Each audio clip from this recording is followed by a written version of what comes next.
He popped the collar of his leather jacket, snapped his fingers, and girls in poodle skirts came running. Fans of the show Happy Days knew him as the Fonz. But these days, people who have suffered a stroke know Henry Winkler for a different reason. He shares his personal story with Tracy Mitchell. My mom in 1989 had a stroke. Right. And then she had upper limb spasticity. Now, you've seen this. There are a million stroke victims in America at this very moment. The secondary muscles in the body compensate or overcompensate for the primary muscle. And like you've seen the arm just become rigid against a body, that's upper limb spasticity. I met a woman whose arm was out like this, and her daughters called it her chicken wing. Oh. It is immovable. It's just horrible.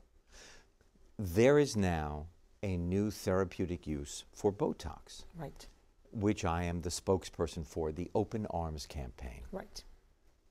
With a few injections, I have seen the result where from this, the fingers relax enough to open the palm. Wow. People, for the first time in 2 years, in 50 years, were able just to wash their palm again. If my mother had something like this in her toolbox, I think that would have given her a ray of hope. Because what I saw was her will to live just drip out of her body. Right. Do you know? Her quality of life. And there was no talking, there was no joking, there was no dancing in chiffon in front of her that was going to make her happier. I think that if this therapeutic use was there for her, it could have at least taken the veil off her eyes again, that film, you know, I'm not, seriously. Do you see that when you talk to other families? I do. I meet people all over the country because we travel with the Open Arms campaign, and I've seen people, teenagers, young adults with head injuries or cerebral palsy, stroke victims,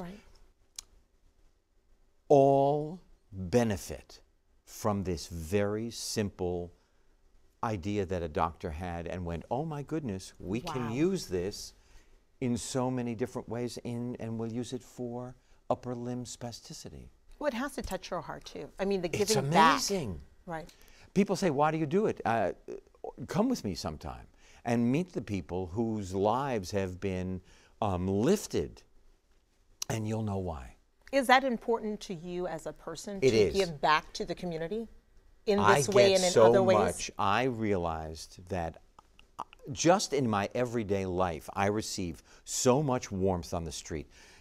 The other day I went back to the Smithsonian and I visited my jacket, and I have not, which was one of the proud moments of my life. I was overwhelmed. I was just overwhelmed. And then all of a sudden, all these other people came in and we took pictures together. Oh my goodness, you're here. The jacket's here. Let's take a pic. I get so much warmth. If you don't release some of that unbelievably good energy, you are living against human nature. Wow. Wow. And you know what? You don't have to cure the world. You don't have to solve the world's problems. Right. But you know, you just have to take care of one other human being. That's it. Then that one human being pays it forward, and then the work would be done. It's not like enormous. You don't have to be famous. You don't have to have gone A your whole life, you know? So earlier in the show, we talked with Henry Winkler about his involvement helping stroke victims. But we were having such a great time with him that we asked him about his career.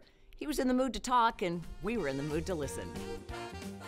We have to go to the show that kind of started it all. Happy Days. How was it being the coolest guy ever? Because you were the coolest guy ever. You know what? I had a great time. Yeah. I really did. I really enjoyed the people. I learned how to play baseball. I never, because I'm so dyslexic, I have no eye-hand coordination, so I learned to pitch for the Happy Days ball team. Wow. We traveled all over the world, Okinawa, Germany, all over America playing softball. So you clearly enjoyed it, though. I mean, it was a loved blast. it. I loved it. Hard work. Hard making a script every week. Funny, really funny. But we were a great team. We were a great family. We still are. Right. You know, and I just spoke to Marion Ross yesterday. Just called her up to say I love you. Aw, that was very sweet. Yeah, she's a great lady. But you've done so much more. I mean, we talked about that. The Waterboy, Arrested Development, you're working on Royal Pains. Royal Pains. How different is that? You know what? That is what I was trained to do. So each time I get a job, I always think, oh my goodness, I'm so happy. I'm so grateful. I don't know how to act anymore. I don't know why I said yes. That is the first thing that happens. So do you ever stop? Do you ever sleep? No. You know what, that old phrase of when it rains, it pours? Right. I'm living it. And right now, I'm really enjoying being soaking wet. But you know, most people, I mean, being the Fonz, starting Yes. off, you would think that you would have been typecast, don't you think? 'Cause Well, that was you know what? soft. I still am.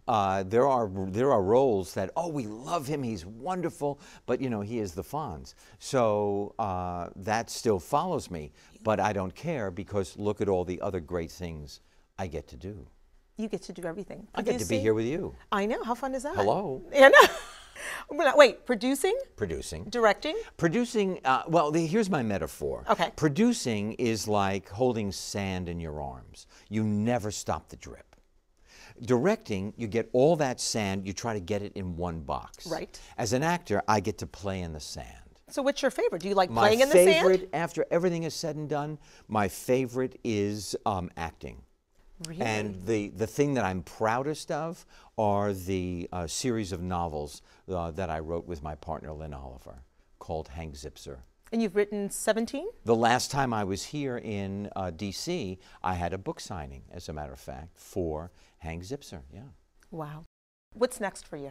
Oh, I'm starting a brand new project, and on Father's Day, a book of my photographs that I took while I fly fish for trout in Montana is coming out. And I can't turn a knob on a camera. I just, oh, that's beautiful. And I shot it, and somebody said, oh, we could make a book out of this. That's wonderful. I'll have to look for it. I'm You've been overwhelmed. Fabulous. I've had a good time. So you did made me I. laugh. Wonderful. Thank you so pleasure.